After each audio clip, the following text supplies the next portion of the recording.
We have heavily been exploring the religion of Islam here in FTD Facts, and over time we have found a collection of misconceptions and myths and some straight up lies about Islam. And in this episode, we're going to be looking at 10 of the biggest lies about the religion of Islam. Welcome back to FTD Facts, guys. My name is Leroy Kenton. We got a very interesting episode coming right up, so make sure you watch from 10 all the way down to 1 because I don't want you to miss any of the information that we're going to be sharing in this episode. The first lie is Muslims worship a moon god. So some non-Muslims mistakenly believe that Allah is an Arab god or a moon god or some type of idol. However, Allah is in the Arabic language a proper name for God, and Arabic speaking Christians also use the name Allah for God. Now, one of the main factors of this belief is because one of the first uses of the crescent moon came from the 2nd century BC, where it represented the ancient Mesopotamian moon god Nana. And now today the crescent moon is associated with Islam. So many non-Muslims say, well, look,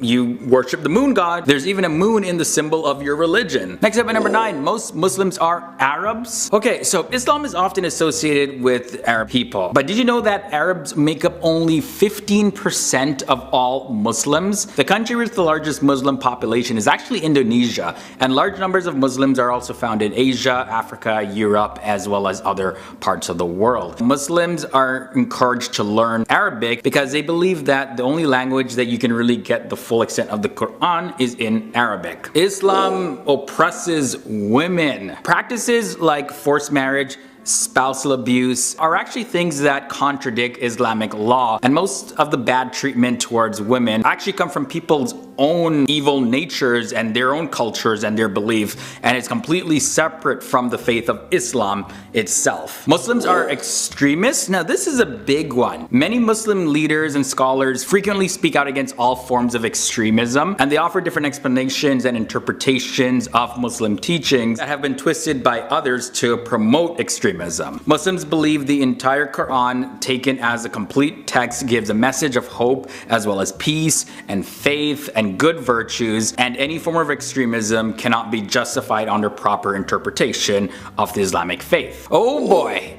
Islam is intolerant of other faiths. Muslims are constantly reminded that they are not the only ones who worship God. Specifically, Jews and Christians are called the people of the book in the Quran, meaning that those are people who also received previous revelations from God and are also can be seen as true worshippers of God. Also in Surah 2 verses 256 in the Quran, it says, "There is no compulsion in religion." And this is interpreted to mean that you cannot force anyone to become a Muslim. You still gotta respect other people's beliefs. Halfway in at number 5, jihad means holy war. So jihad in Arabic does not mean holy war. It actually means to strive or to struggle or to persevere. And jihad can be something that's done personally, or it can also involve a community. So in effect, jihad really means to become closer to God. And this type of struggle, jihad, is to ensure that a peaceful and equitable community still continues to exist. Of course, self-defense is acceptable to protect yourself and your community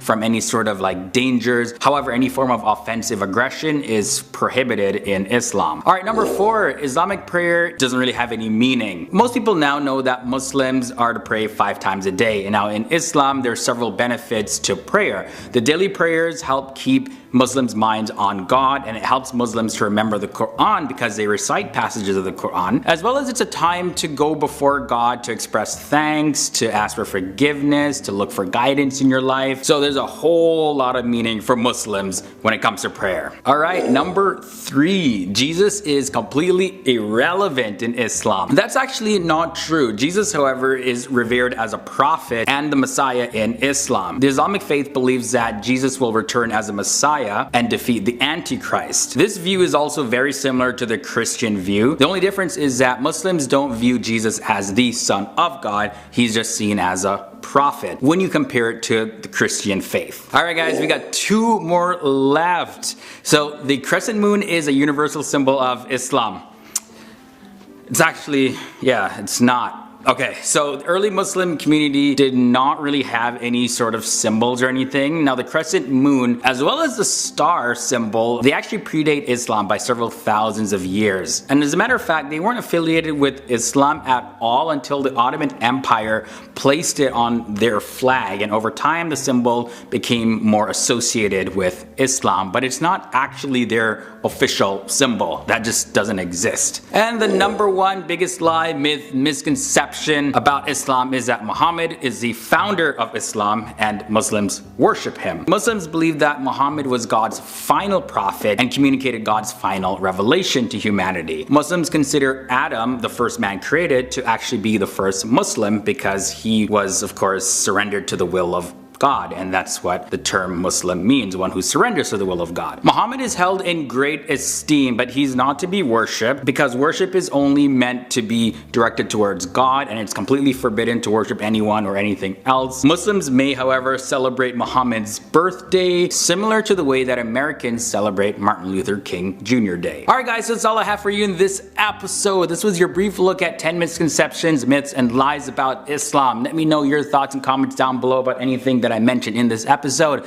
and also what other lies do you know about. It'll be interesting to see what you guys comment below. And don't forget guys, I take requests on FTD Facts, so if you have any suggestions for future videos, also put those below as well. Now for all you amazing, awesome overachievers who made it to the end, here's another video that you definitely want to check out. Also, my social media links are below in the video description section, so you can follow me over there as well. And if you haven't done so already, hit that subscribe button, ring that bell to join the FTD Facts family and keep up to date with our daily episodes. Okay guys, you have been super awesome. I can't wait to see you in the next episode.